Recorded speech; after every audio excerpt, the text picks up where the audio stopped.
close your eyes if you like, or simply let your gaze soften in the dim light of your room.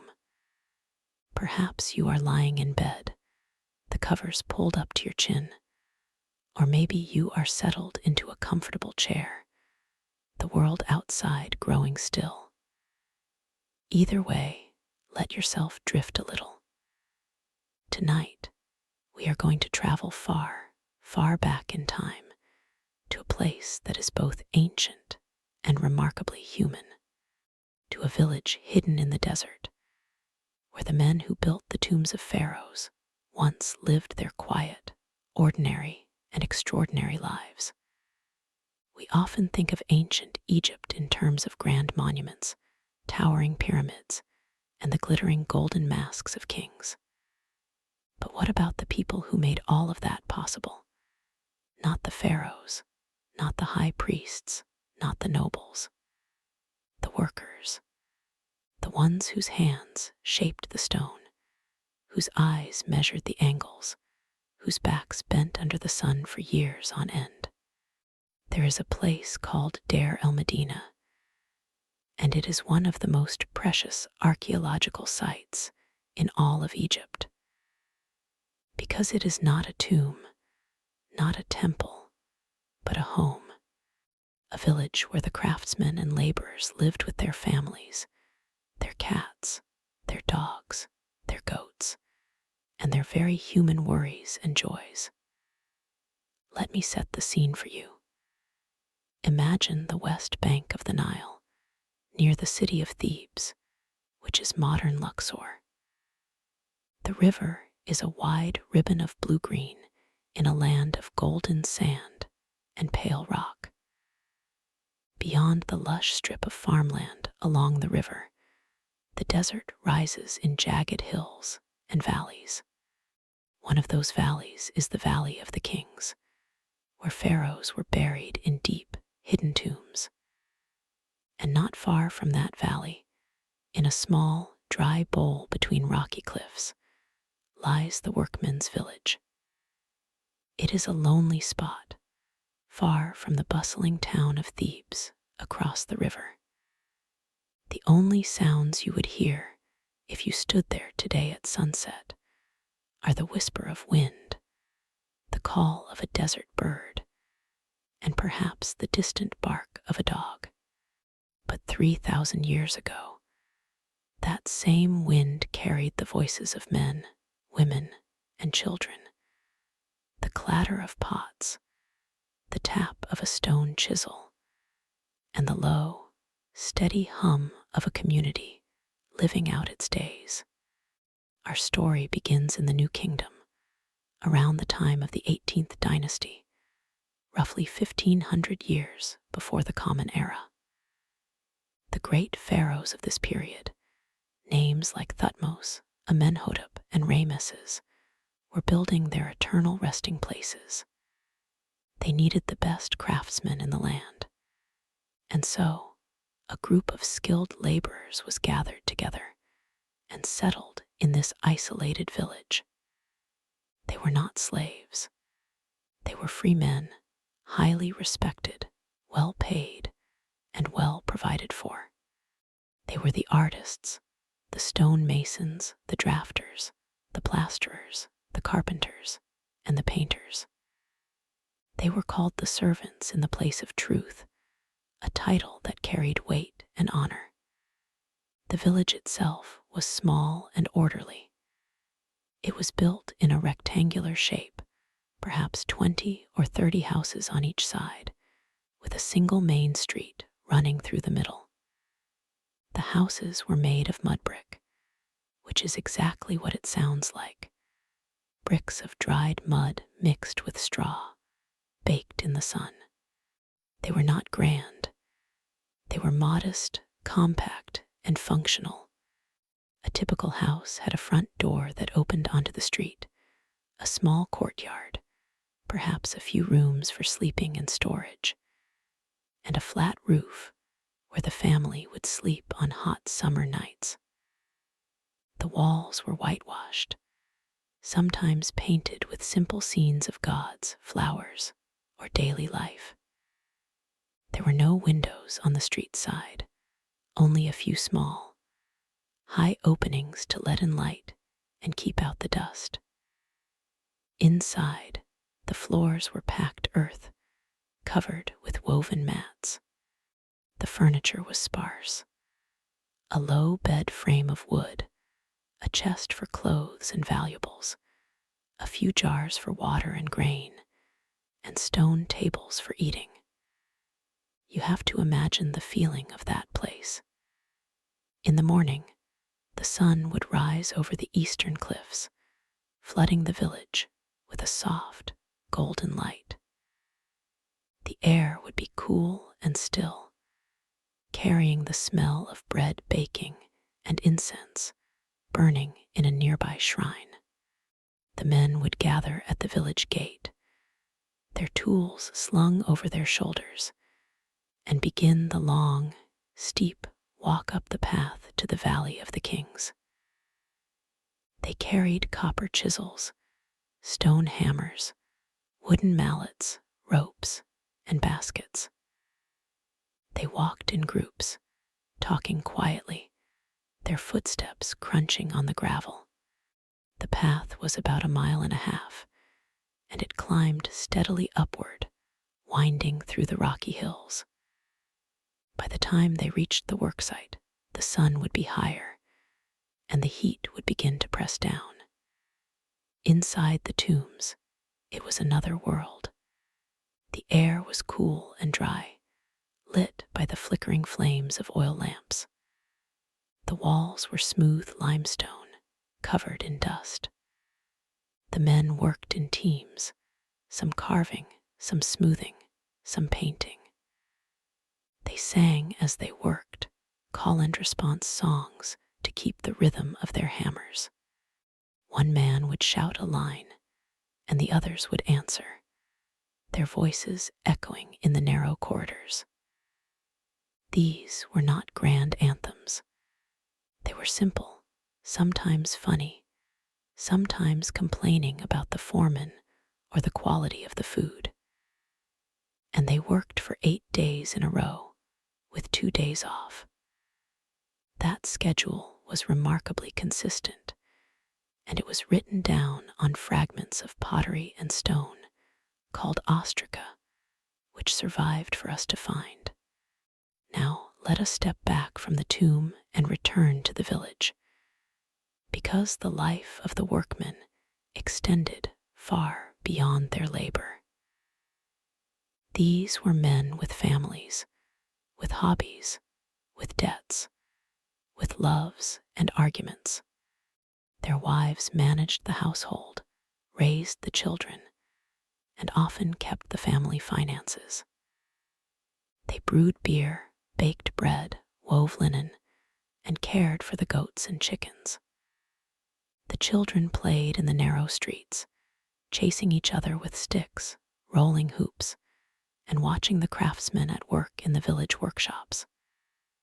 There were scribes who kept records, doctors who treated illnesses, and priests who conducted rituals. The village was not just a dormitory. It was a living, breathing community. One of the most charming records that has come down to us is the collection of notes and letters written on ostraca. Because papyrus was expensive, the workers used broken pieces of pottery and flat stones to jot down everything from shopping lists to love poems to formal complaints. And complaint they did.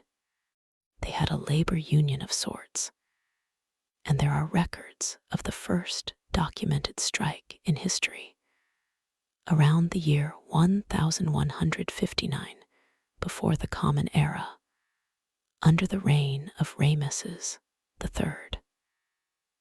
The workers had not been paid in weeks. Their grain rations were late, so they stopped working. They laid down their tools and marched to the temple of Thutmose IV, sat down in the courtyard, and refused to move until their wages arrived. It was a quiet, stubborn protest, and it worked. The grain was delivered a few days later.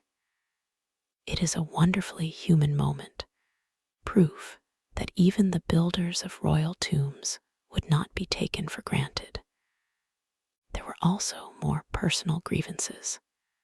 One Ostrakhan records the complaint of a workman named Baconmut, who said that his neighbor Nefersnut had built a wall that blocked the light from his window. Another note is a letter from a wife to her husband, scolding him for not sending enough money home.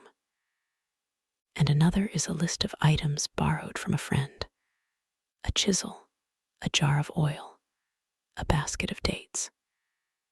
These small details bring the past alive in a way that no grand monument can. The village was also a place of deep religious faith.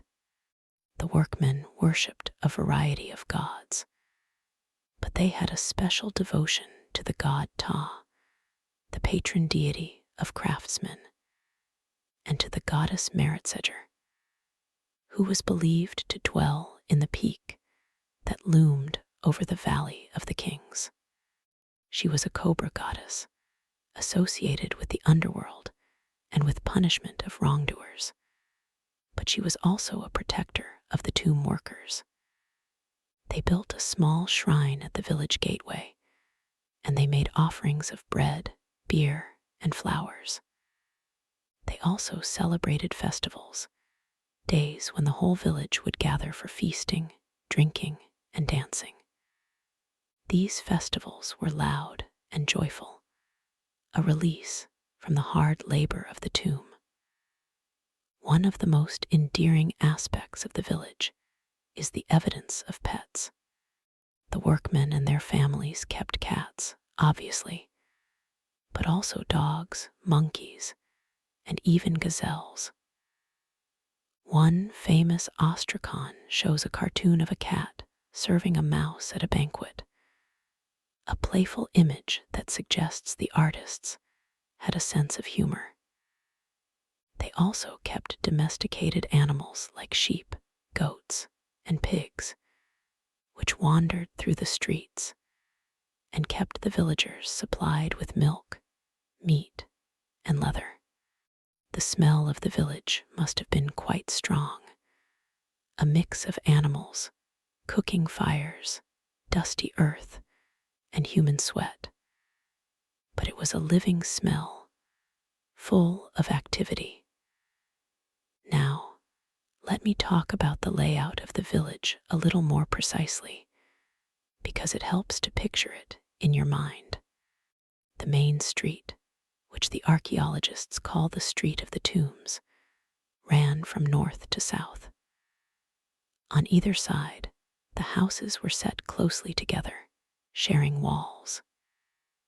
Each house had a front door that was flush with the street, with the door slightly raised above the ground to keep out the dust. The doorways were narrow, made of wood or stone, with a small step. Inside, a narrow corridor led into a central room, which was the main living area. It had a low bench along the walls where people would sit and eat, and a fireplace in the middle of the floor, with no chimney, just a hole in the roof to let out the smoke. The walls were plastered and painted white, and sometimes they were decorated with niches for statues or offerings.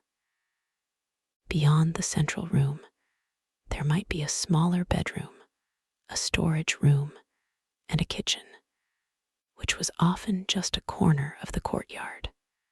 The courtyard was the heart of the home, a small open space where the family cooked, washed, and sat in the sun. In the corner, there would be a grain silo, a pit for storing embers, and a bread oven, a simple dome made of clay. The women would grind grain on a stone saddle quern, a heavy, curved stone that they rocked back and forth, producing a fine flour. The bread was baked on the floor of the oven, or sometimes on hot stones. Beer was brewed in large jars, a process that involved starting fermentation with a piece of old bread, similar to making a starter for sourdough. The beer was thick, cloudy, and nutritious, a staple of the Egyptian diet. And so the days passed, season after season. In the winter, the air was crisp and cool, but the sun still felt warm at midday. In the summer, the heat was fierce, and the men would start their walk to the tomb before dawn to avoid the worst of it. They would take a midday break, resting in the shade of the cliffs, eating a simple meal of bread, onions, and dried fish. In the evening, they would return home, their bodies tired, their eyes full of dust. They would wash at the village well, or at a small basin in their courtyard, and then settle into the rhythm of the evening. The children would run to meet them, the women would serve the evening meal, and the men would talk about the day, argue about politics, or play a game of Senate, a board game that was popular across all classes. The game of Senate is worth mentioning. It was played on a board with 30 squares, using sticks or knuckle bones to determine moves, and it had deep religious symbolism. The goal was to move your pieces off the board and into the afterlife, a metaphor for the soul's journey. Workers would carve boards and pieces in their spare time, and they would take them to the tomb to play during breaks. It is a small human detail, grown men, skilled craftsmen, sitting on a pile of stone chips, rolling dice and laughing. Now, as I speak, the night outside your window grows deeper. The sounds of the city fade, if you live in a city, or the crickets and frogs carry on, if you are in the countryside. The same sky that hung over Deir el-Medina 3,000 years ago hangs over you tonight. The constellations were different, but the feeling was the same. A vast, dark canopy, scattered with pinpricks of silver light. The workmen would look up at that sky, and they would see the gods and goddesses in the stars, and they would tell their children stories about the creation of the world. Let us pause for a moment and let that image settle.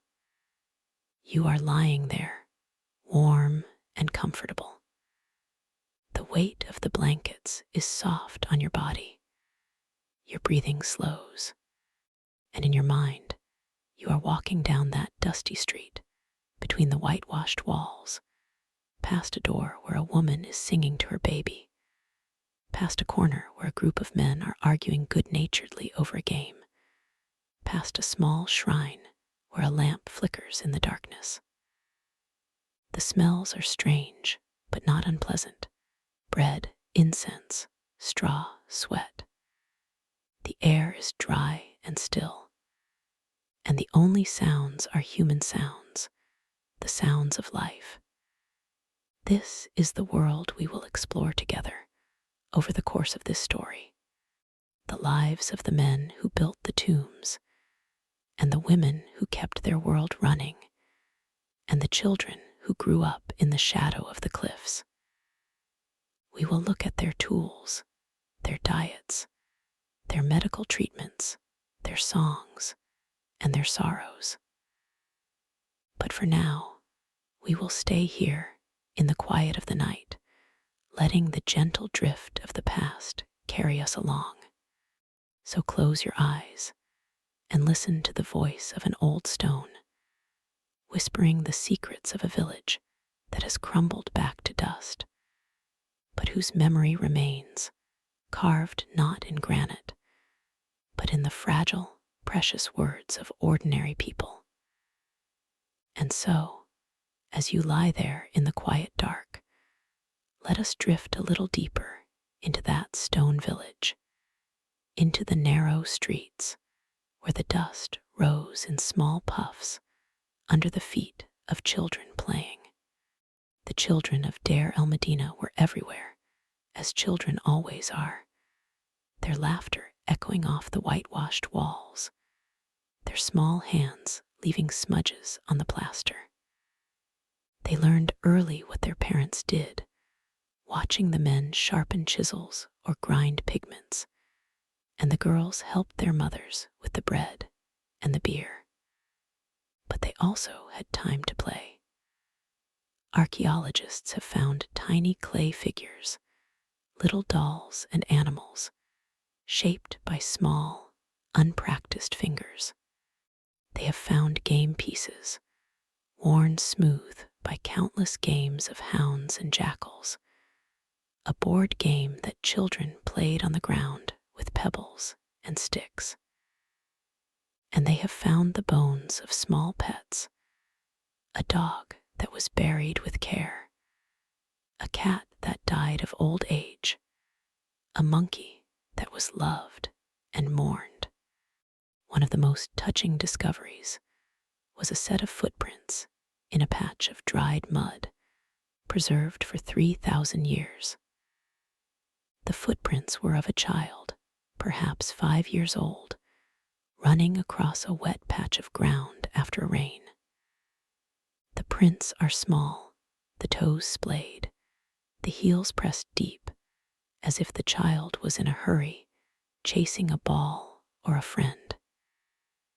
You can almost hear the slap of bare feet on wet earth, the shout of joy, the splash of water. That child is gone. The life that made those prints is long vanished, but the print remains, a tiny, perfect ghost. And then there were the festivals. The workmen had many holidays, days when no one went to the tomb. The Egyptian calendar was full of celebrations, and the village would come alive with color and noise. They celebrated the festival of the valley, when the statue of the god Amun would be carried from Karnak to the temples on the west bank, and the whole village would line the route, singing and dancing. They celebrated the beautiful feast of the Wadi, when they would travel to a dry riverbed in the desert, a wadi, and set up tents and feast under the stars. They would bring offerings of food and drink to the ancestors, and they would spend the night in the open, telling stories and singing old songs. During these festivals, the village was transformed. The narrow streets were decorated with garlands of leaves and flowers, and the women wore their finest linen, sometimes colorful, sometimes white, with beads and amulets. The men put on clean kilts and polished their jewelry. There was music, the sound of flutes and harps and rattles, and the beat of drums.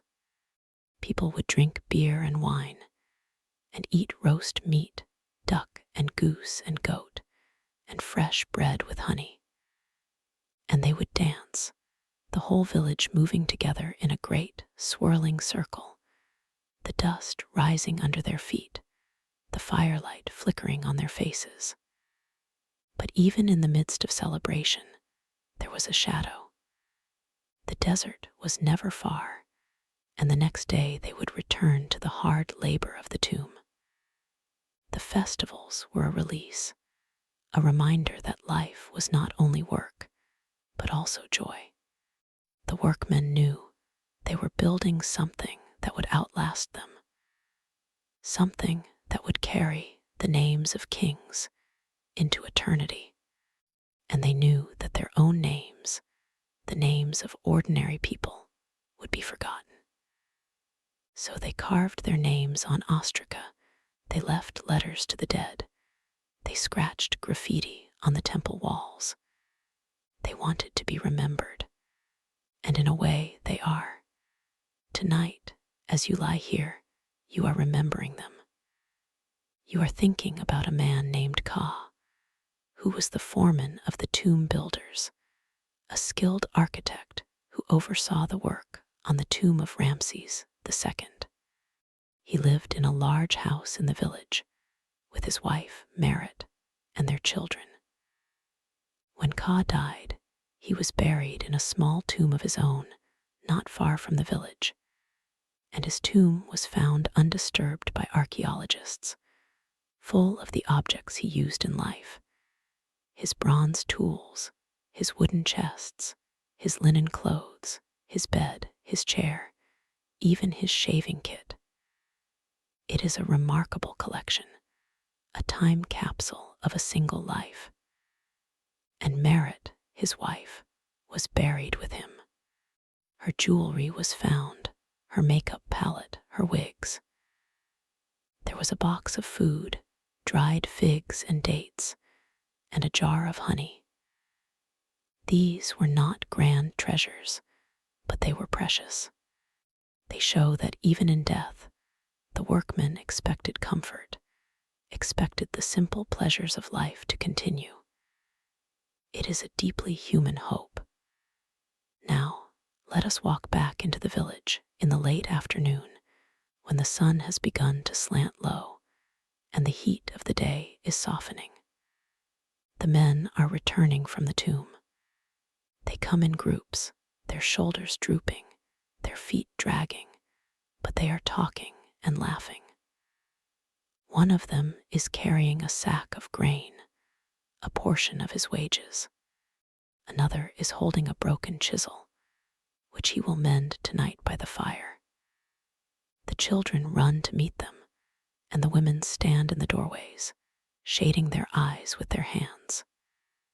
In one house, a woman named Nefertiti, not the famous queen, but a woman who shared the name, is grinding grain. She has been working since dawn, her arms aching, but she keeps the rhythm steady. Her daughter, 12 years old, is stirring a pot of stew over the fire, a mixture of beans, onions, and a little bit of meat. The smoke from the fire fills the room, but it is a good smell, the smell of food and home.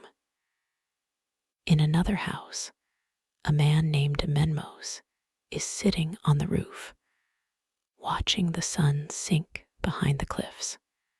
He is an older man now, his hands gnarled with arthritis, his back bent from years of stooping in the narrow tunnels of the tomb.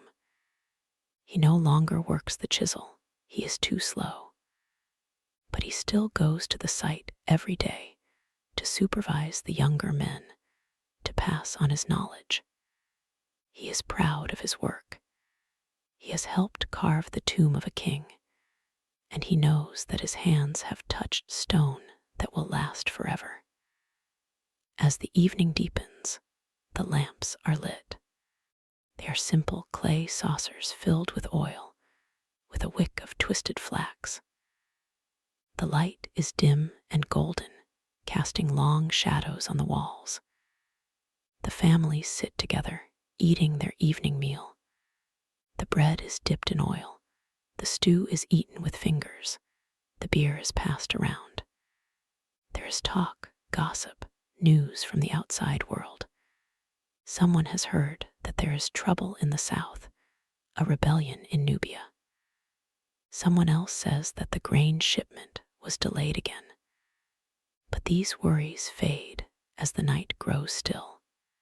After the meal, the men often gather at the village gate, where the shrine of Merit stands. They light a small fire, and they talk, or they just sit in silence, looking up at the stars. The constellation Orion, which they called Osiris, the god of the dead, rises in the east. The star Sirius, which they called Sopdet, follows, a herald of the flood. They watch the slow wheel of the sky, and they think about the cycle of life and death, about the journey that awaits them all. One of the workmen, a man named Painab, is known for his skill as a storyteller. He can recite the tales of the gods, the battles of Horus and Set, the journey of the solar boat through the underworld, and he knows the words of power, the spells that protect the dead. Sometimes, in the evening, he will gather the children around him and tell them a story, his voice low and rhythmic, the words flowing like water. The children listen, their eyes wide, their mouths slightly open, until their eyelids grow heavy and they drift off to sleep. And so the night passes. The village settles into silence, the only sound the occasional bark of a dog, the cry of a night bird, the whisper of wind over the sand. The stars wheel overhead, cold and distant, but familiar. And in the morning, the cycle will begin again. The sun will rise over the eastern cliffs. The women will light the fires. The men will pick up their tools, and the children will wake to another day of play and work. But tonight, you can let go of all that. You can rest in the knowledge that these people, so long ago, lived their lives fully, with love and toil and joy and sorrow. And their story is not finished. There is still the ritual of healing, the doctors and the magicians. There is the education of the young, the scribes who taught their sons to read and write. And there is the end of the village itself, the slow decline, the abandonment, the sand that reclaimed the streets. We will come to those things later in the quiet hours of the night. For now, let the gentle rhythm of their days settle over you. Let the image of the village, glowing in the lamplight, drift behind your closed eyes. Listen to the voice of the past, speaking in the soft whisper of the wind, in the rustle of a palm leaf, in the distant beat of a drum that has long since fallen silent. You are safe. You are warm. And you are not alone. The ancient builders are with you, their presence as real as the air you breathe. Let yourself fall deeper into the hush of the desert night, into the embrace of a history that is not dead, but sleeping, waiting for you to dream it back to life. And as you dream, the streets of Deir el-Medina will open before you, and you will walk them, and you will see the people, and you will know them not as names in a book, but as neighbors, as friends, as family. The night is long, and the story is long, and there is time. So close your eyes and let the sand whisper its secrets. The village is waiting, and so the village waits, as it has waited for 3,000 years, in the stillness of the desert night. The houses are dark now, the lamps extinguished, the last embers of the cooking fires glowing faintly in the hearths. The only light comes from the stars, scattered like grains of salt across the black cloth of the sky. The air is cool and dry, carrying the scent of dust and stone and the faint, sweet smell of dried herbs hung from the rafters. In one of the houses, a woman named Iset is awake. She is the village healer, known for her knowledge of plants and her quiet hands. She learned her craft from her mother, who learned it from her mother before her, a line of women who understood the body and the spirit. Tonight, she is grinding dried chamomile and poppy seeds in a small stone mortar, mixing them with honey to make a paste. Tomorrow, she will give it to a young man who has been coughing for a week, his chest tight with the dust of the tomb. She knows that the dust is a curse, a slow poison that settles in the lungs of the men who work the stone. She cannot cure it, that she can soften the cough, ease the pain, help him sleep. Beside her, a small clay lamp flickers, casting her shadow huge on the wall. She works slowly, her movements practiced and sure. There is no hurry in the night. The sound of the grinding is rhythmic, a soft scrape and roll, like the wind moving a pebble across the sand. She hums a low tune, one of the old songs, a song about the goddess Sekhmet, who sends plagues and also heals them. It is a song of petition and thanks, a reminder that health is a gift, not a right. In the village, there are other healers too. There is the priest of the local shrine, who knows the words of power that can drive out demons. There's the old woman who sets broken bones with splints of acacia wood. There is the man who cuts away dead flesh with a copper blade, his hands steady as a sculptor's. They are not doctors in the modern sense, but they are wise in the ways of the body, and they are trusted. When someone falls ill, the whole family gathers, bringing offerings of bread and beer to the household ancestors, asking for their help. They believe that sickness can come from a spirit offended or a god neglected, and so healing is a community affair, a mix of medicine and magic and faith. You might imagine a child, a boy named Senifer, who has a fever. His mother has placed a cool cloth on his forehead, and she is chanting softly the spell of the Eye of Horus, which is a symbol of protection and wholeness. His father has gone to the shrine of Meritseger, the cobra goddess who guards the peak, to leave a small offering and ask for her mercy. The boy lies on a mat of woven reeds, shivering and sweating, and his younger sister sits beside him, holding his hand. She is too young to understand death, but she knows that her brother is suffering, and she wants to help. She has given him her favorite toy, a small clay hippopotamus with a broken tail, because she thinks it might make him feel better. And perhaps it does. The fever will pass in time. The chamomile and the poppy will ease his restlessness, and the prayers will calm his mother's heart.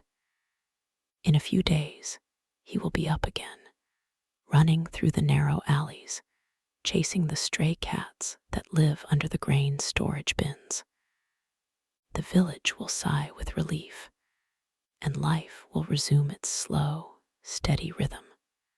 But not every illness ends well. There are accidents in the tomb, rock falls that crush a man's leg, or a slip that sends him tumbling down a shaft. There are snake bites, scorpion stings, the ever-present threat of the desert's venom. And there is old age, the slow wearing down of the body, the joints that ache, the eyes that dim, the breath that grows short. The people of the village do not live to be very old by our standards. 50 is a ripe age, 60 is a wonder. They see their children grow, they hold their grandchildren, and then they prepare for the long journey to the west, to the field of reeds, where the barley grows tall and the water is sweet. When someone dies, the village grieves. The women wail and tear their clothes. The men shave their heads and smear dust on their faces. The body is washed and wrapped in linen, and the family prepares the burial goods. They do not have the wealth of the pharaohs, but they give what they can. A loaf of bread, a jar of beer, a comb, a mirror, a favorite amulet. The coffin is simple, a wooden box painted with the face of the deceased, the eyes wide open, as if staring into eternity. They bury their dead in the hillside, in small rock-cut tombs that face the village, so that the spirits can look out over their homes. And then they hold a funeral feast. It is not a somber affair, not entirely. There is weeping, yes, but there is also laughter, memories of the one who is gone. They tell stories of his strength, his skill with a chisel, his bad temper, his love of a good joke. They drink beer and eat roast goose, and they pour a libation on the ground for the departed, so that he can drink in the afterlife. They know that death is not the end, only a change of state. The dead live on in the underworld, and they can still visit the living in dreams, in the rustle of a curtain, in the sudden chill of a breeze. And so the cycle continues, birth and death, joy and sorrow, work and rest. The village is a living organism, breathing in the day, exhaling at night. And as you lie here, you are part of it for a little while. You are the ghost that walks the streets, unseen but feeling everything. You can step into any house, any moment. You can sit beside the healer as she mixes her herbs, or stand at the bedside of the sick child, or walk with the funeral procession up the rocky path. Let us go now to the schoolhouse, such as it is. There is no building set aside for learning, but in the courtyard of the village scribe, a man named Ipy, there are a dozen boys sitting cross-legged on the ground. They are between 6 and 12 years old, and they are learning to read and write. This is a rare privilege, for in ancient Egypt, only a few could read. To be a scribe was to be someone, to have a voice in a world of silent labor. Ipy is an old man now, his hands trembling slightly, but his eyes are still sharp. He teaches from a set of potsherds and limestone flakes, the ostraca we have mentioned. He has copied out sample letters, lists of supplies, hymns to the gods. The boys copy them, tracing the hieratic characters with a reed brush dipped in black ink. The ink is made from soot and gum mixed with water, and it smells earthy, like rain on dry soil. The boys write slowly, their tongues poking out in concentration.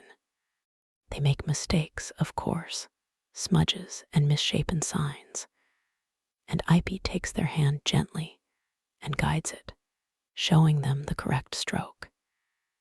He teaches them the wisdom texts, too, the instructions of the sages.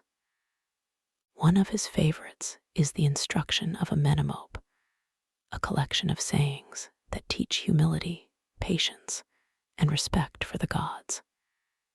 He recites it aloud, and the boys repeat after him, their voices a soft murmur in the afternoon heat. Do not be greedy for more than your share, for what you take unjustly will wither in your hand. Better is a loaf of bread with a content heart than a chest of gold with a troubled spirit. The boys do not fully understand these words yet. They are still young, still chasing after gold in their imaginations, dreaming of the treasures hidden in the tombs. But the words will stay with them, sinking into their bones like water into dry sand. Years later, when they are men, working alongside their fathers in the royal tomb, they will remember the old scribe's voice, and the wisdom will come back to them, a quiet reminder in the midst of dust and labor. One of the boys, a clever one named Ramos, is particularly good at writing. He can already read the names of the pharaohs, and he has begun to copy the book of the dead spells, the ones that help the soul navigate the underworld. He dreams of becoming a scribe at the court of Thebes, of walking in the halls of the palace, of writing letters for the vizier. His father, a stonemason, is proud of him, but also worried. He knows that the path of a scribe is a good one, but it takes the boy away from the village, away from the family trade. He wants his son to be safe, to stay close, to help provide for the household in old age. But Ramos is determined. He practices his writing every evening by lamplight, his hand cramped from holding the brush. He writes love poems, imagining a girl with eyes like lotus petals. He writes letters to the gods, asking for success. He writes his own name over and over in different styles, experimenting with the curves of the hieroglyphs. He wants his name to be remembered, even if only on a scrap of pottery. He wants to leave a mark, and in a way, he does. Centuries later, archaeologists would find one of his practice ostraca, a love poem he wrote to a girl named Toweret. The poem is simple, artless, full of the awkwardness of a young heart, but it survives. It is a small thing, a fragment, but it is enough to tell us that Ramos lived, that he loved, that he dreamed. That is the power of the written word, the power that he was learning at the feet of old Ipy. The school day ends when the sun is low, painting the cliffs with shades of rose and amber. The boys pack up their brushes and their potsherds, and they run home, laughing, chasing each other through the winding alleys. The dust swirls around their bare feet, and the smell of cooking fires begins to fill the air. Another day of learning is done, and the knowledge has been planted, ready to grow. Now, as the night deepens, we must turn to the end of the story. Every village has a beginning, a middle, and an end. Deir el-Medina was not eternal. It flourished for about 400 years, through the reigns of many pharaohs, from the early 18th dynasty to the late 20th. But all things change, even in a land that worships stability. The power of the pharaohs waned, the economy faltered, and the central authority that had sustained the village began to crumble. In the late 20th dynasty, around 1100 BC, the village started to decline. The grain shipments became irregular, the wages were delayed, and the men grew restless.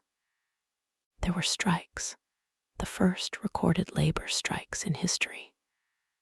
The workmen sat down in the shadow of the great Ramesseum, refusing to work until they were paid.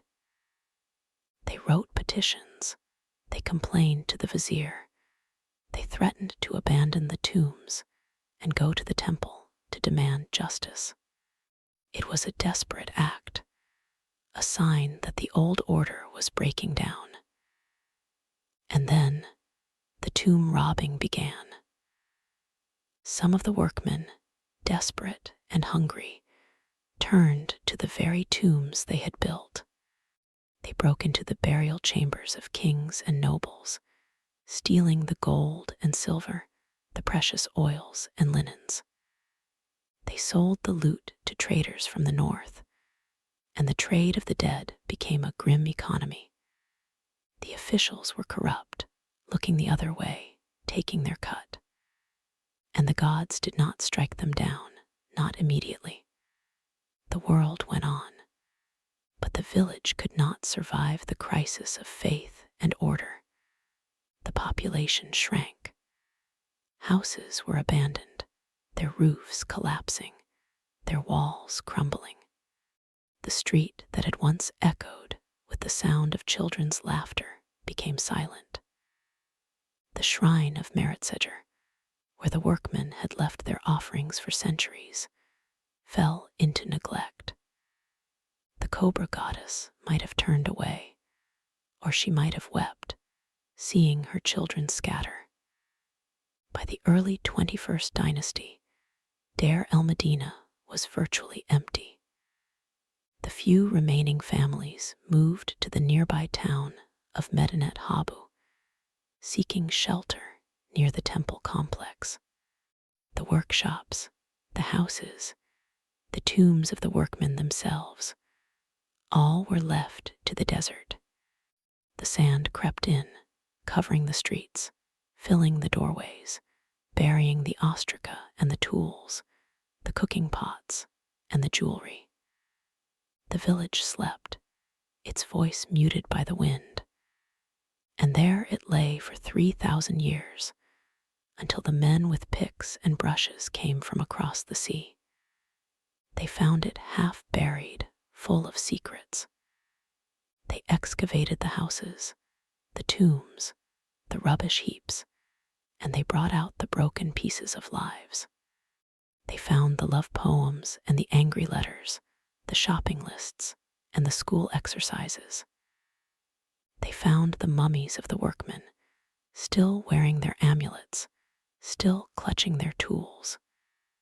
And they began to tell the story piece by piece, like a mosaic put back together. Tonight, that story is being told to you. You have walked the streets of Deir el-Medina. You have sat in the houses. You have listened to the laughter and the weeping. The village is no longer silent. It lives again in your imagination, painted with the colors of memory and desire. The workmen are not gone, they are here, breathing with you, in the rise and fall of your chest. The dust of their chisels is in the air, the taste of their bread is on your tongue, the heat of their sun is on your skin. And so we will let the story rest here, for a moment, in the quiet after the fall. The village is empty, but it is not dead. It is waiting, as it has always waited, for someone to remember. And you have remembered. You have carried these lives in your heart, even if only for an hour. That is enough. That is everything. The desert wind picks up, blowing sand across the ruined streets. The stars are bright, indifferent, eternal. A jackal howls in the distance, and then falls silent. The world is vast and old and full of stories, and you are part of it, a thread in the great tapestry, connected to every hand that has ever lifted a chisel, every heart that has ever loved, every soul that has ever hoped for another dawn. Rest now. The night is long, but the story will not end. It will return in another dream, in another voice, in the rustle of a page or the flicker of a candle. The builders of the tombs have built a monument, not of stone, but of memory. And you are their keeper for this brief, beautiful moment. Sleep. The sand whispers. The village waits. And you are home. And yet, before you close your eyes completely, there is one more corner of this village to visit. A place where the silence is different, where the stones hold a different kind of memory. It is not a house, not a temple, not a schoolroom. It is the place where the workmen themselves were laid to rest, their own tombs carved into the hillsides that overlook the village they built. The workmen's cemetery lies just beyond the last house, up a gentle slope of sand and shale.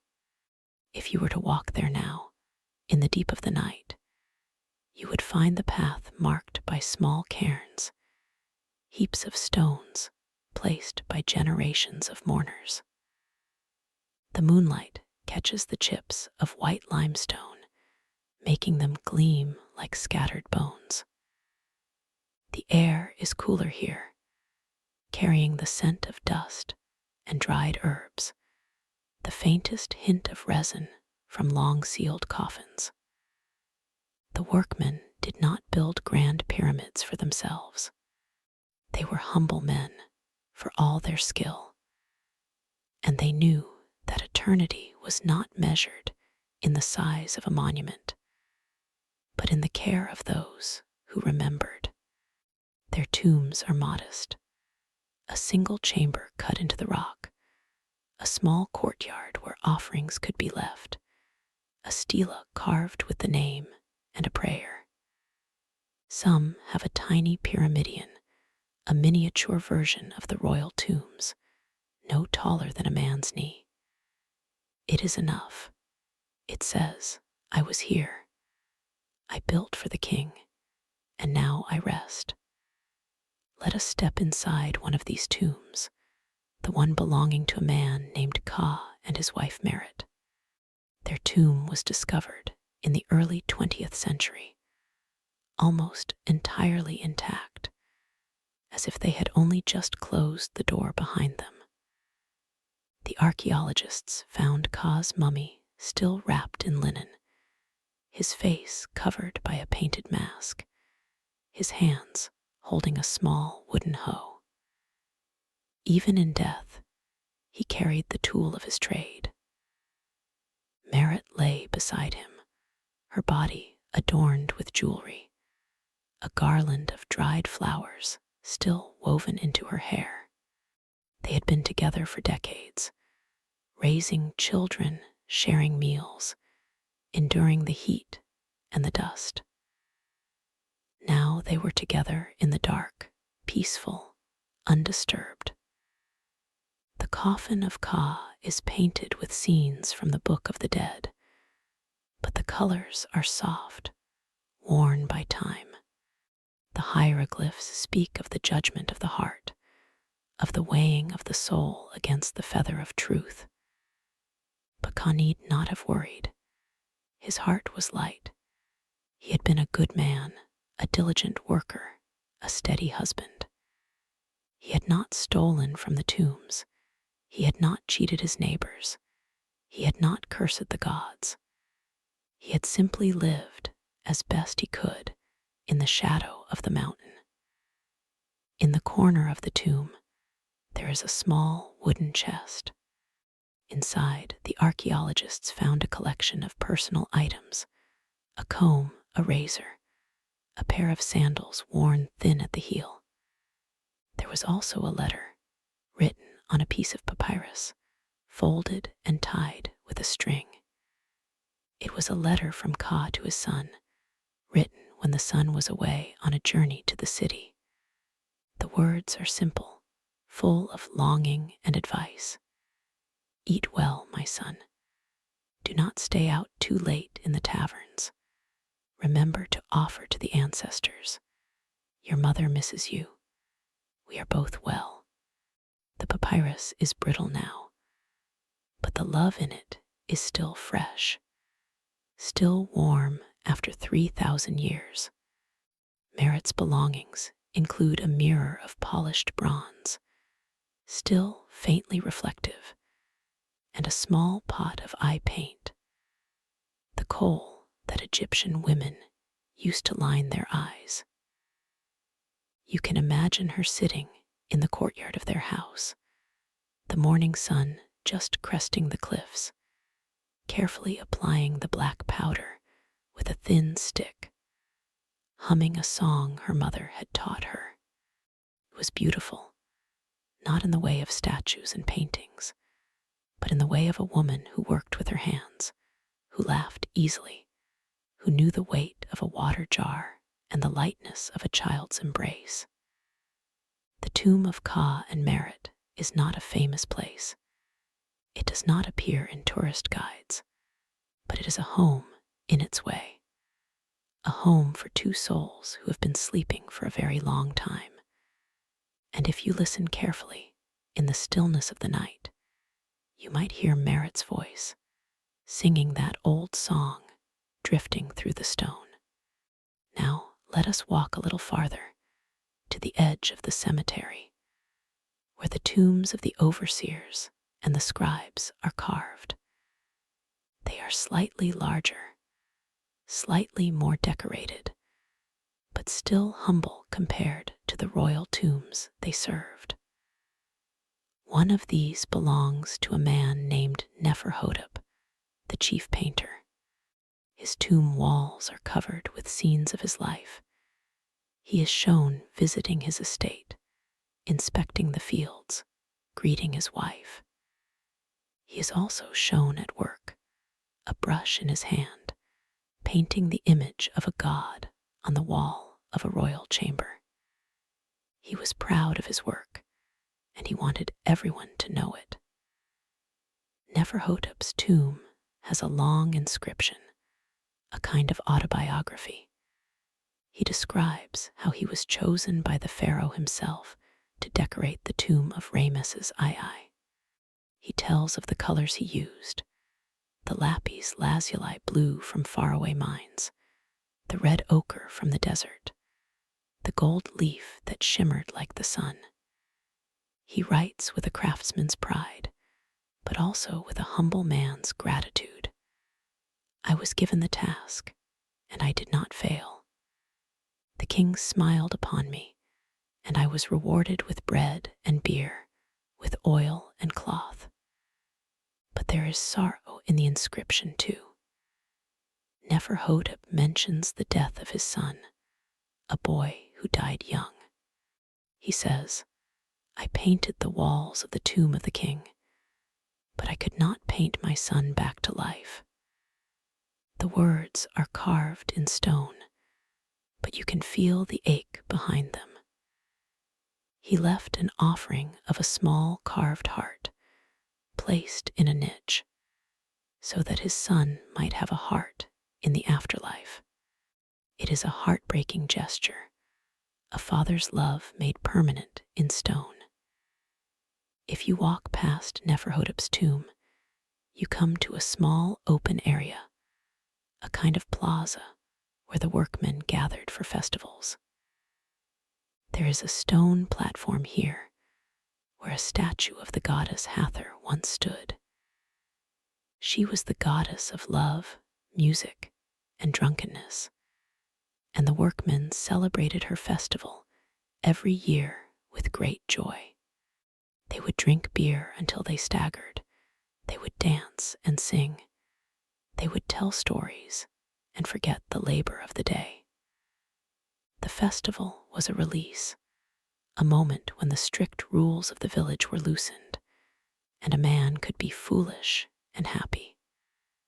Imagine that night. The torches are lit, casting orange light on the limestone cliffs. The women have brought out their best dresses. The children are running wild. The old men are telling jokes. A musician plays a lute. A woman shakes a sistrum, and the sound of laughter rises like smoke into the sky. Even the pharaoh, in his distant palace, might have heard the echo of their joy. For one night, the workmen were not builders of tombs, but participants in life, full of song and sweetness. And then, the next morning, they would wake with heavy heads and dry mouths, and they would go back to the work. They would climb the mountain again, chisel in hand, to chip away at the rock for a king who might never know their names. But that was all right. They had the memory of the festival. They had the warmth of the fire. They had each other.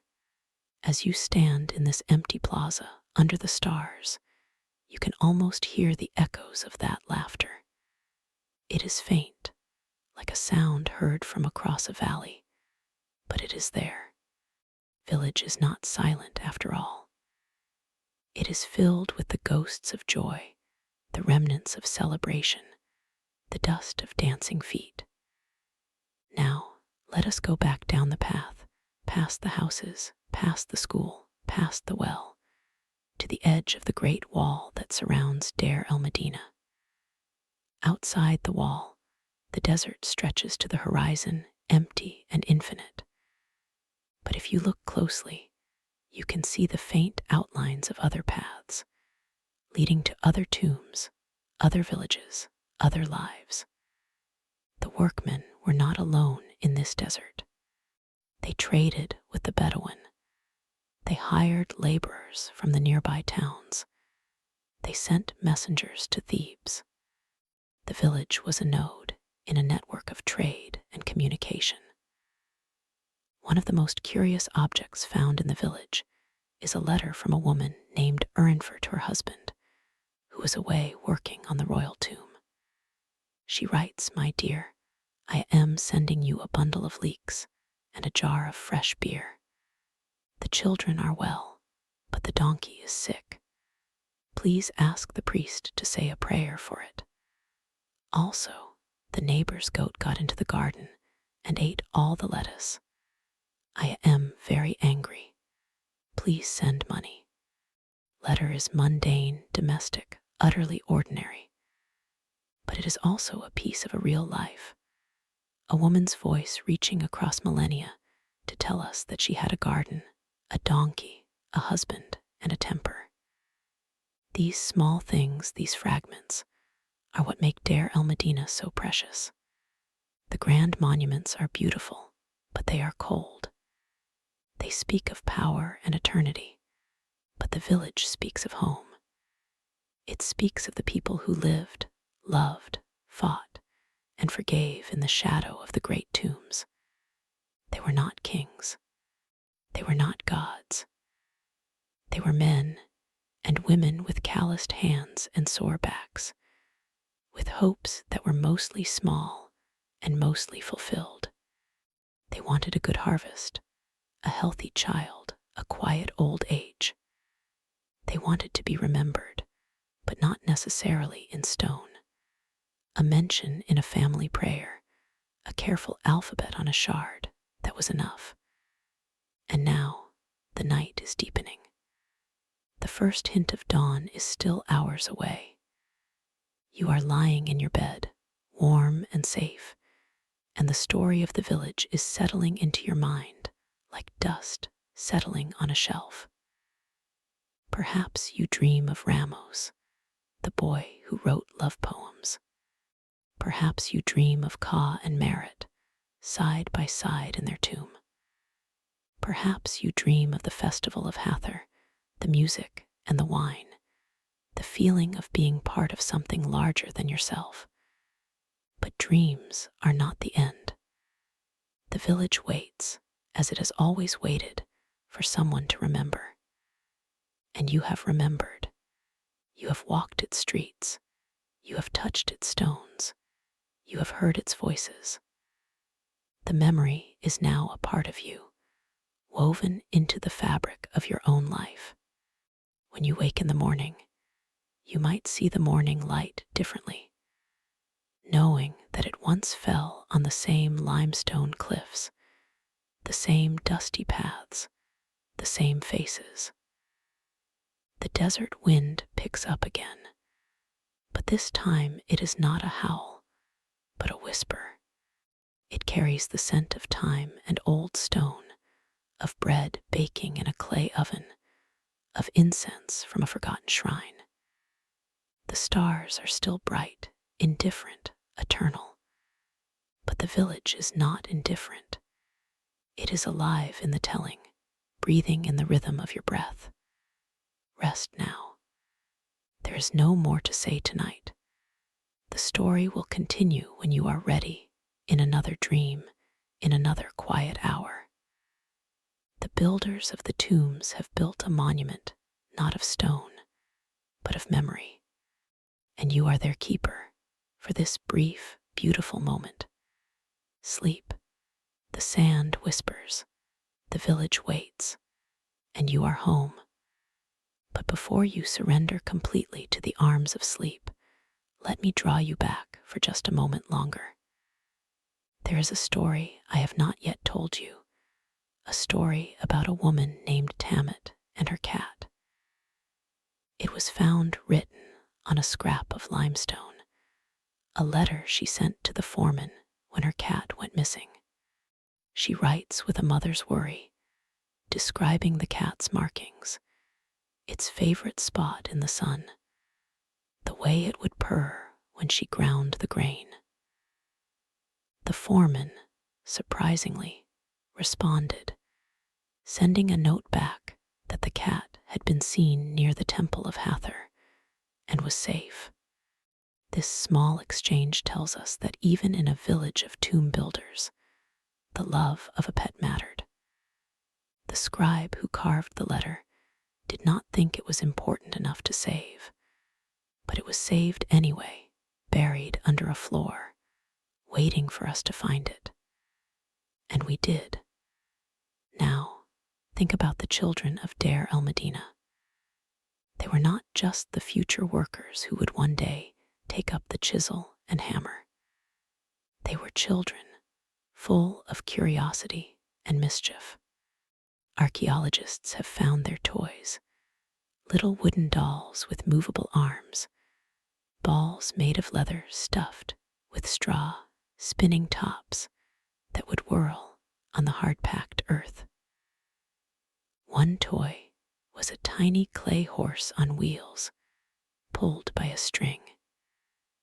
Imagine a small boy named Hari running through the narrow streets, dragging his toy horse behind him, the wheels clattering over the stones.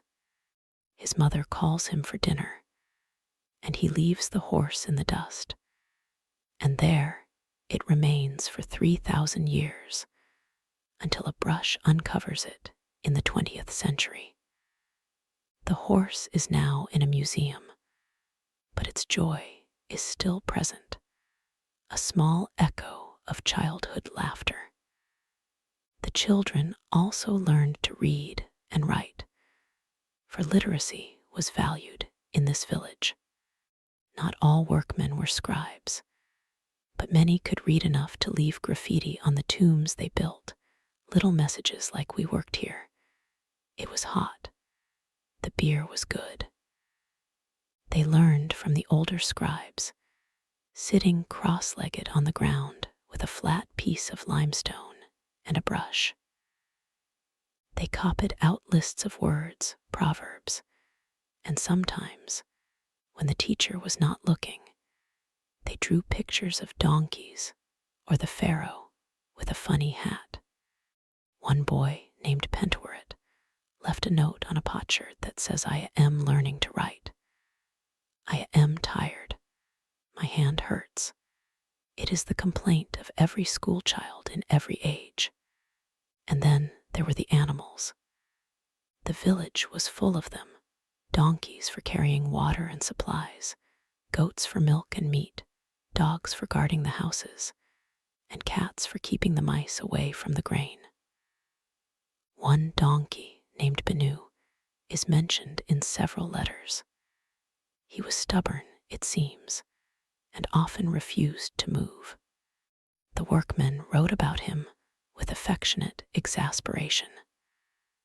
Our donkey Benu stopped on the road again and would not go until we gave him a treat. He is spoiled, but we need him, so we give him the treat. It is hard to stay angry at a donkey who looks at you with big brown eyes. The animals were part of the family.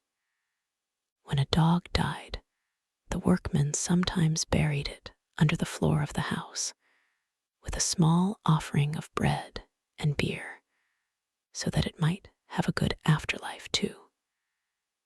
They believed that animals had souls, that they would accompany their owners into the field of reeds.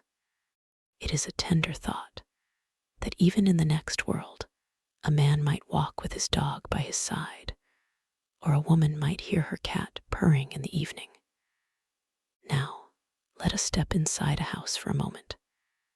Not one of the larger ones, but a modest home belonging to a workman named Ipai and his wife, Hennet Mira. The doorway is low, and you have to duck to enter. Inside, there is one main room with a small kitchen area in the back. The floor is made of beaten earth, swept clean every morning. There's a stone hearth for cooking and clay pots stacked along the wall. Baskets hang from the ceiling beams, filled with dried figs, onions, and garlic. A small shrine in the corner holds a statue of the god Bes, the protector of the household, with his lion mane and his silly grin. Bes is there to chase away evil spirits, but also to make the family laugh. He is a friendly god, the kind you can talk to when you are lonely. Ipai comes home from work, tired and dusty. He sits on a low stool, and Henetmira brings him a bowl of water to wash his hands. She has made a stew of beans and leeks, flavored with cumin and coriander. They eat together in silence, because there is no need to talk. The children are outside playing, and the sound of their laughter drifts in through the open window. After dinner, Ipai takes out his flint knife and begins to carve a small figure of a hawk. He is making it for the festival next month, a gift for the priest. He works slowly, carefully, the way he works on the royal tomb. Henetmira mends a torn tunic, pulling the thread through the linen with practiced ease. This is their life, quiet and steady, full of small rituals.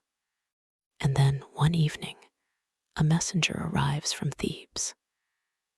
The pharaoh has ordered a new tomb to be built for a queen or a prince. The workmen will be needed at the valley again, and the overseer has chosen Ipai to lead a crew. He is proud, but also worried. The new tomb is far away, deeper in the desert. He will have to be away from home for weeks at a time. He looks at Henetmira, and she nods. She knows the life of a tomb builder. She has lived it with him for 20 years. She will manage the house, the children, the donkey, the garden. She will send him letters with leeks and beer. She will pray to Hathor for his safety. And so Ipai goes, climbing the mountain path at dawn, carrying his chisel and his hopes. The days are long. The sun is brutal, but the work is good, and the other men are his friends. They sing as they chip away the stone, the old songs that have been sung for generations. They tell stories of the gods, of the pharaohs, of the great flood of the Nile. They complain about the foreman, about the quality of the beer, about the heat. They laugh. They argue. They carve their names into the rock so that someone, someday, might know that they were here. Meanwhile, in the village, Henetmira wakes before dawn, lights the fire, and bakes bread for the day. She goes to the well with her daughter, carrying a clay jar on her head. The path is dusty, and the sun is already warm. At the well, she meets her friends. They exchange gossip, news of the village, news from Thebes. They talk about the new priest, about the woman whose husband took a second wife, about the price of fish. The girl, whose name is Murat, listens and learns. She is 12 years old, and soon she will be married. She is both excited and afraid. Back at home, Henetmira sends Murat to the market with a basket of onions to trade for lamp oil. Murat walks along the main street, past the temple of Hathor, past the house of the overseer, past the place where the children are playing with a ball. She sees the old woman who tells fortunes with a handful of pebbles. She sees the young scribe who is always writing love poems. She sees the goat that has escaped again, and is eating someone's laundry. It is an ordinary day, full of small incidents that will be forgotten by evening, but they are the texture of life. And now the sun is setting, the same sun that sets over the Valley of the Kings. The workmen are coming home. You can see them from a distance, a line of tiny figures descending the cliff path. The children run to meet them, and the dogs bark. The air is filled with the smell of cooking fires, with the sound of voices calling greetings. Ipai returns, covered in white dust, his eyes tired but happy. He picks up his youngest child and swings him in the air. The boy shrieks with laughter. Tonight, there is a small celebration. A neighbor has given birth to a son, and the women have prepared a special meal. Ipai and Hennet Mira go to the neighbor's house, bringing a jar of beer. The house is full of people, the room lit with oil lamps. The baby is passed from arm to arm, cooed over, blessed. The men sit in a circle and tell stories of the old days, of the time when the river almost flooded the village, of the year the pharaoh visited and gave everyone a gift of honey. The women sit together and sing, a soft lullaby that has been sung for 1,000 years. The party goes on late into the night. The stars are brilliant overhead, and the desert is cool. You can hear the sound of a lute, played by a young man who is not very good, but tries anyway. Nobody minds. They clap along, they hum, they forget the hard work and the long hours. For a few hours, they are not tomb builders. They are simply people, alive and together. And then, finally, the lamps go out one by one. The village falls asleep. The dogs curl up under the houses. The goats settle in their pens. The children dream of the festival. The workmen dream of the mountain. The women dream of their gardens. And the old men dream of the past, of all the years that have slipped away like water through a sieve. But the village does not truly sleep. It breathes. It shifts. The limestone cliffs absorb the heat of the day and release it slowly, warming the air. A mouse scurries across the floor of a house, looking for crumbs. An owl calls from the edge of the desert. And somewhere, in a tomb that is still being built, a torch flickers, and a scribe writes down the number of stones that were carried that day. The record will be stored in a clay jar, buried under a house, found 3,000 years later by a man with a brush and a notebook. And that is the story of Deir el-Medina. Not one story, but thousands, layered on top of each other like the strata of the earth. Each life is a sediment, a grain of sand that contributes to the whole.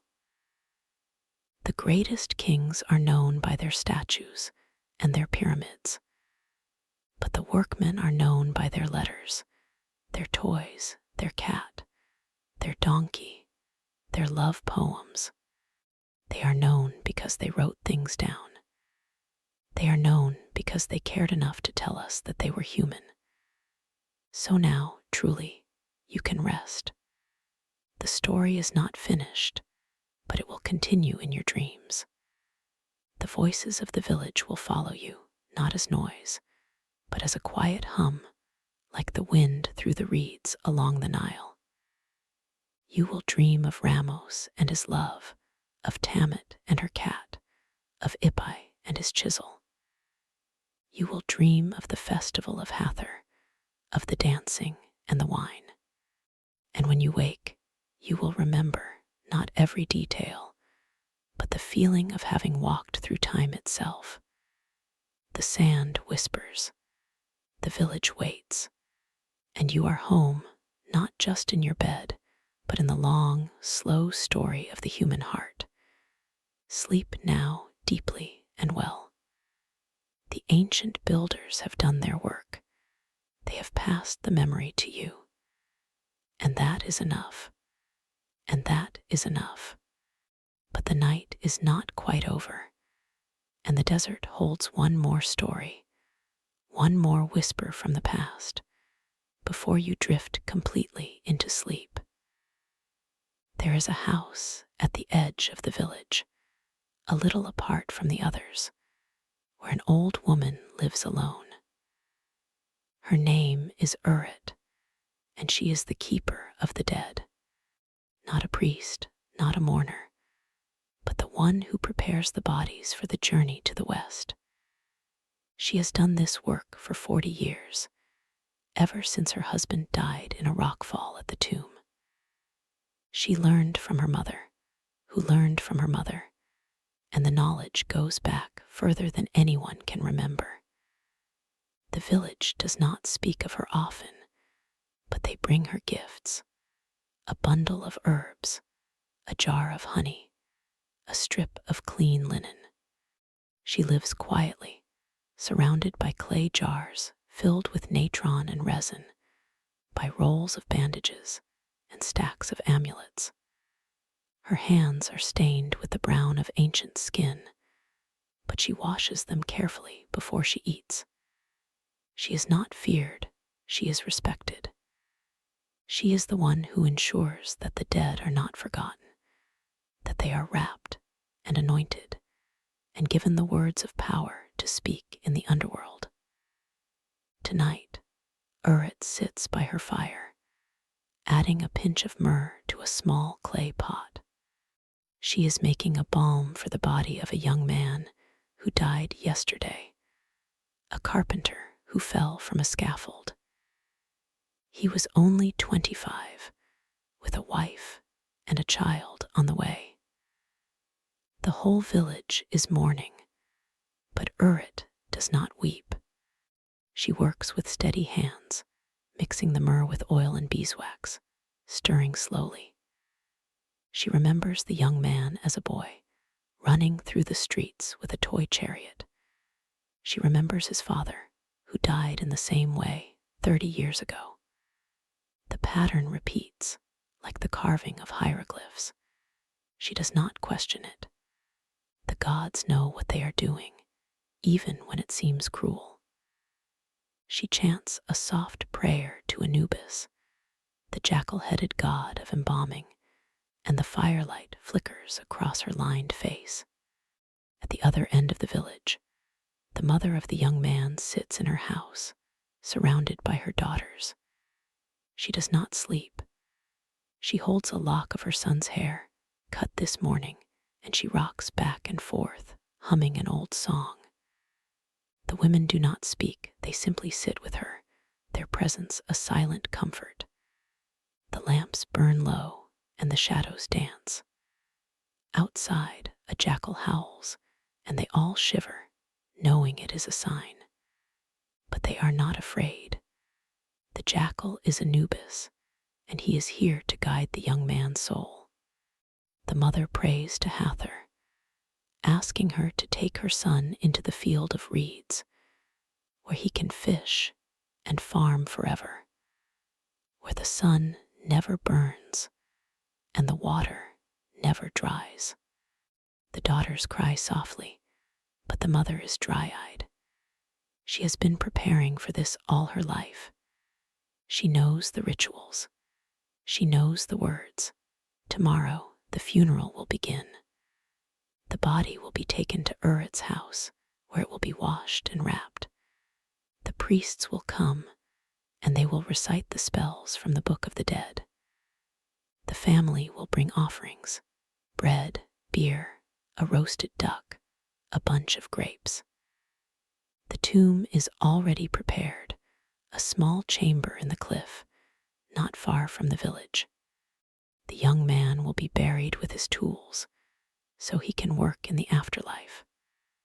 A level, a square, a chisel, a copy of the Book of the Dead, inscribed by a scribe who was his childhood friend, and a small figurine of a cat because he loved cats. The village will gather at the entrance, and they will chant together, their voices rising into the desert sky. And then they will seal the tomb, and the young man will be gone from this world, but not forgotten. But tonight, the village is still.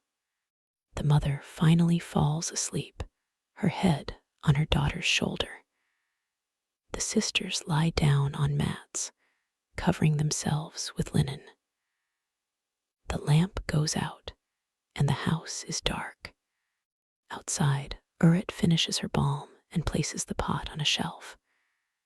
She blows out her own lamp and lies down on her bed, a simple mat of woven reeds.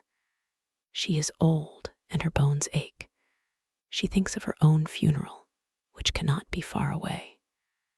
She has already prepared her own body, in a way. She has a set of bandages, a mask of cartonnage, a scarab amulet. She has written her own spell, a short one, asking the gods to let her be reborn as a musician in the court of Osiris. She wants to play the harp all day under the trees. She smiles at the thought, and then she closes her eyes. She sleeps, and in the valley the work continues. The night shift is a small crew chosen for their stamina and their skill. They work by torchlight, chiseling the walls of a new chamber, a secret chamber that will hold the pharaoh's treasures. The foreman is a man named Senmut, a quiet man who never raises his voice. He is the best carpenter in the village, known for his perfect joints and his patience. He works without hurry, each strike of the chisel precise. He knows that the pharaoh is watching, not from the valley, but from the afterlife.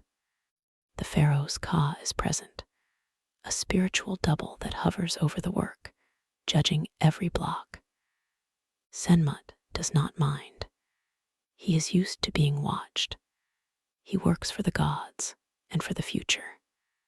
The other men on the night shift are younger, apprentices for the most part. They are excited to be chosen because it means they are trusted. They whisper to each other as they work, telling jokes, sharing stories. One of them, a boy named Hori, is learning to draw the sacred symbols, practices on a piece of limestone, copying the outline of a hawk's wing. His master, an older scribe named Amenemope, watches from the corner, occasionally pointing out a mistake. Amenemope is patient, but strict. He knows that a single error in a hieroglyph can change the meaning of a prayer, can bring a curse instead of a blessing. So he corrects the boy gently, showing him how the wing must curve, how the feather must be distinct. Hori listens, his eyes heavy with sleep, but he does not complain. He wants to be a great scribe like his father. He wants to write his own story. The torches hiss and sputter. The shadows dance. The work continues, hour after hour. The men take breaks, drinking water from a clay jar, eating dry bread. They sit on the floor of the tomb, leaning against the wall, resting their eyes. Senmut tells a story about his grandfather, who worked on the tomb of Rameses the Great. His grandfather had seen the pharaoh himself, had touched the king's hand. The men listen, wide-eyed, even though they have heard the story 100 times. It is a legend, a relic of a golden age. They want to believe that their own work will be remembered, just as that tomb is remembered. Senmut says, "We do not build for ourselves. We build for eternity." The men nod. They finish their water and return to the wall. By the time the first light touches the horizon, the men are exhausted. They climb out of the tomb, blinking in the pale dawn. The village is waking up. The smoke of cooking fires rises into the cool air. A donkey brays. A child cries. The men walk down the path, their tools over their shoulders. Senmut stops at the well to wash his face. The water is cold, and it feels good. He splashes his arms and his chest, and then he walks to his house. His wife is already up, grinding barley for the morning porridge. She smiles at him, a tired smile. He sits down on a stool, and she brings him a bowl of warm porridge with a drizzle of honey. He eats in silence, the way men do after a long night. She sits across from him, nursing the baby. The sun rises higher, and the day begins again. And now the village is fully awake. The children run to the school, a little room behind the temple where a priest teaches them to read and write. They sit on reed mats, copying signs onto pottery shards. The lesson today is a hymn to the sun god Ra. The children repeat the words, their voices high and unsteady. Some of them struggle, the signs too complicated, the meaning too abstract. But the priest is kind. He gives them a riddle to solve, a game to make the learning easier. He holds up a piece of papyrus showing a circle, a line, and a bird. What does this say? The children squint. One girl, bright and quick, shouts. The sun rises over the Nile, and the ibis flies. The priest nods, pleased. He gives her a date, a sweet reward. At the well, the women gather again, this time for a special task. The festival of Hathor is only a week away, and they must prepare the decorations. They are weaving garlands of flowers, threading lotus petals onto strings. They are making lanterns from scraps of clay, each one shaped like a star. They laugh as they work, their hands busy. One of them, the wife of the overseer, brings a basket of figs, and they share them, the juice running down their chins. They talk about the dances, the songs, the beer that will flow freely. They talk about who will lead the procession, who will play the tambourine, who will wear the mask of Hathor. It is a good distraction from the sorrow of the young man's death. The village must celebrate birth and death equally, or the balance will tip. The women understand this. They weave the flowers and they sing. In the house of Urit, the funeral preparations begin. The young man's body is brought on a wooden pallet, washed in the first light of day. Urit works with two younger women, her pupils. They wash the body with water from the Nile, mixed with date wine. They dry it with linen, then apply the balm of myrrh, the one Urit made last night. The body is wrapped, bandage by bandage, each layer a prayer. Urit places a scarab amulet over the heart, made of green jasper. She whispers the spell, "Let my heart not speak against me in the judgment hall." The women work in silence, focused, reverent. The sun climbs higher, and the room grows warm. A fly buzzes around the balm, and Urit shoos it away with a gentle wave. She does not hurry. The dead have all the time in the world. By noon, the body is ready. The priests arrive, chanting. The family follows, the mother carrying a small bouquet of lotus. They walk to the tomb, a slow procession through the village. The children stop their games and watch. The dogs follow, tails wagging. The old men bow their heads. The women sing a lament, a high, keening sound that rises into the sky. The young man is laid in the tomb on a bed of limestone. The offerings are placed around him: a jar of beer, a plate of bread, a bunch of dates, the chisel, the square, the figurine of the cat. The priest recites the final spell. The family says goodbye. The mother kisses her son's forehead, a cold kiss. Then the door is sealed with mud and stone. The young man is gone, but he is not alone. He is with his father, his grandfather, with the ancestors who built the great tombs of the old kings. He is part of the chain, and the village returns to its life. The festival preparations resume. The children go back to their lessons. The workmen rest, then go to the drawing board to plan the next day's work. The sun sinks, and the shadows lengthen. The same sun that watched over the funeral now paints the cliffs in gold and rose. The village glows, a cluster of white houses against the mountain. The goats are herded home. The cats appear, rubbing against the walls. The women start the evening fires.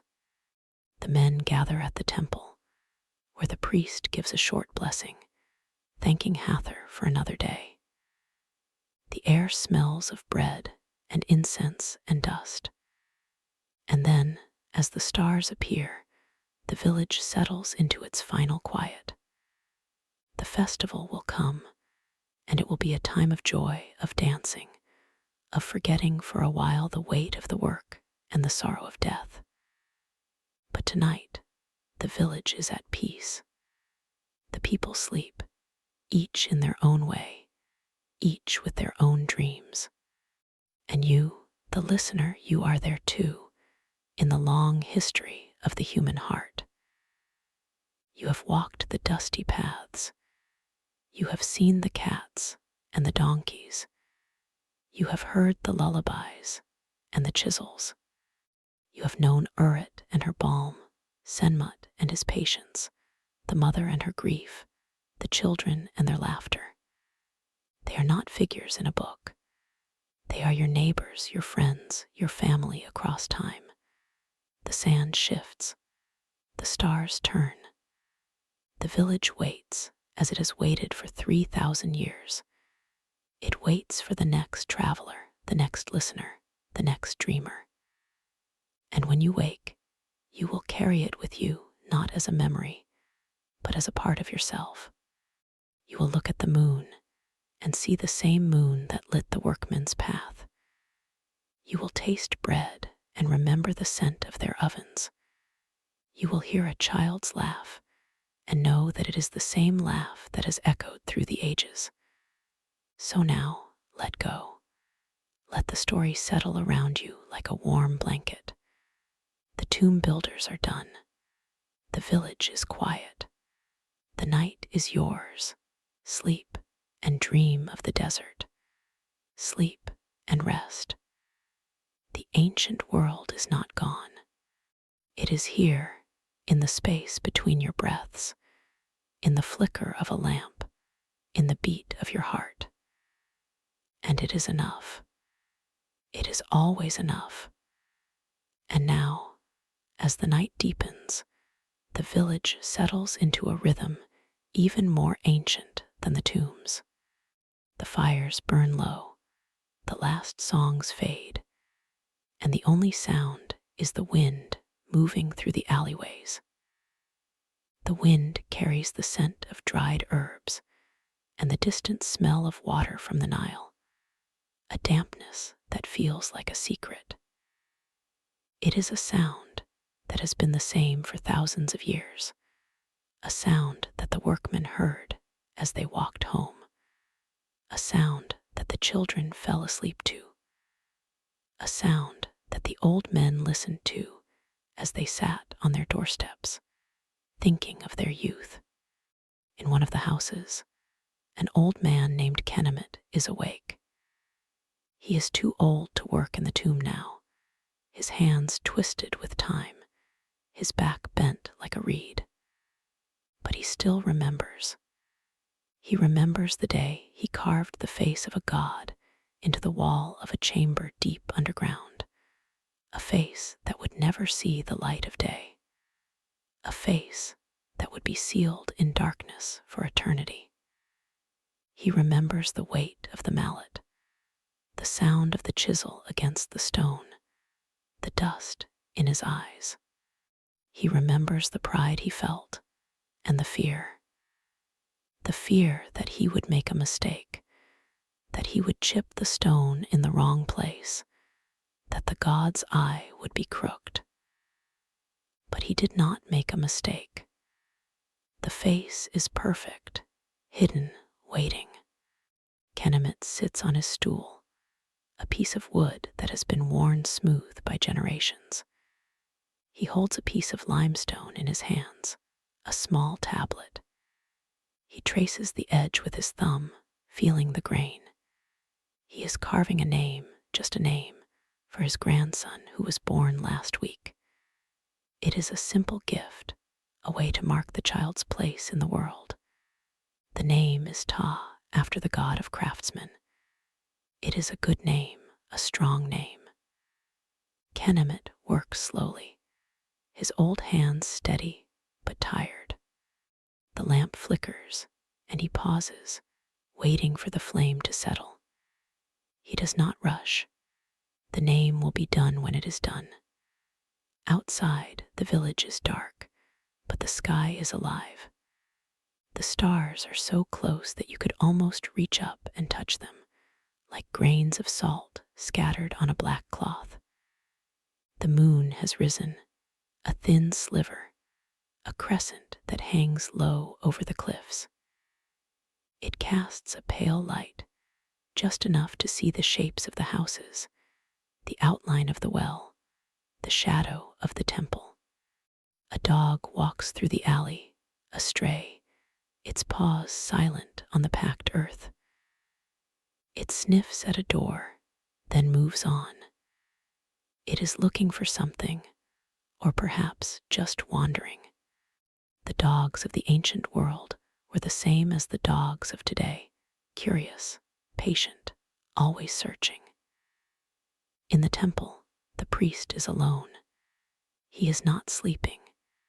He is sitting before the statue of Hathor, a small figure of stone, her cow ears listening to the silence. He is chanting, but very softly, barely a whisper. It is a prayer for the dead, for the young man who was buried today, for all the souls who have passed through this village. He chants for Senmut's grandfather, for the men who built the tombs of the old kings, for the women who wove the linen and ground the grain. He chants for the children who never grew up, for the babies who died in the night. He chants for the cats who guarded the granaries, the donkeys who carried the stone, the birds who sang in the dawn. The prayer is long, but he does not tire. He is a vessel, empty and open, letting the words flow through him. The lamp on the altar burns with a steady flame. The priest dips a small brush into a pot of oil and adds a drop to the wick. The lamp flares, then settles. He looks at the statue's eyes, painted black, unblinking. He remembers the story his teacher told him, that the statues of the gods are not just stone, that they are vessels too. That when the prayers rise, the gods fill the statues for a moment and look out at the world. He does not know if this is true. He only knows that when he chants, he feels something, a warmth, a presence, a shift in the air. He does not question it. He is a priest. He is a guardian of the threshold. In the house of the family, the young man's mother is still awake. She is sitting on the floor, her back against the wall. She holds a lock of her son's hair, cut before the burial. She runs her fingers over it, over and over, as if she can memorize its texture. She does not weep now. She has no tears left. She is empty, hollow, a clay jar that has been broken and glued back together. She looks at the wall, at the marks where the children have scratched their names, the height of each child marked with a line. Her son's line is the highest. She traces it with her finger. Then she stands slowly and walks to the door. She looks out at the night, at the stars, at the cliff that holds the tombs. She whispers a word, a name. Then she turns back inside and lies down on her mat. She will sleep for a few hours before the dawn brings the grief again. In the workmen's drawing room, the sketches are still out. The outlines of the god's arm, the cartouche of the pharaoh, the symbols that will become a prayer in stone. A lamp burns low, the oil almost gone. A mouse scurries across the floor, drawn by the smell of breadcrumbs. It nibbles at a corner of a dried fig that has fallen on the floor. It is a small life, a simple life, but it is part of the village too. The mouse knows nothing of tombs or gods or grief. It knows only the night, the warmth of the lamp, the sweetness of the fig. It is a living thing, and it is content. The night passes second by second, minute by minute, hour by hour. The moon travels across the sky, and the stars wheel slowly overhead. The village breathes in and out, a single organism at rest. The fires die down to embers, glowing red, then fading. The wind shifts, and for a moment you can hear the Nile, a distant rush, the sound of water moving toward the sea.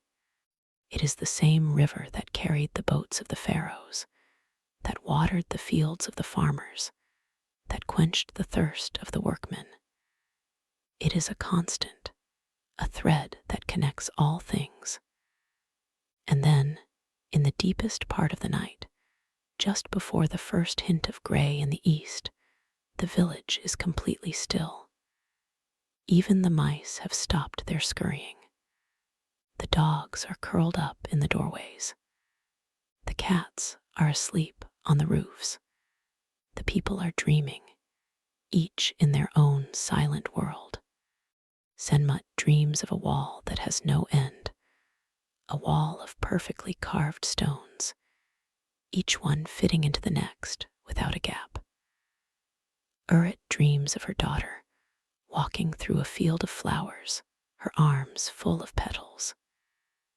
The priest dreams of a cow with golden horns, standing in a pool of light.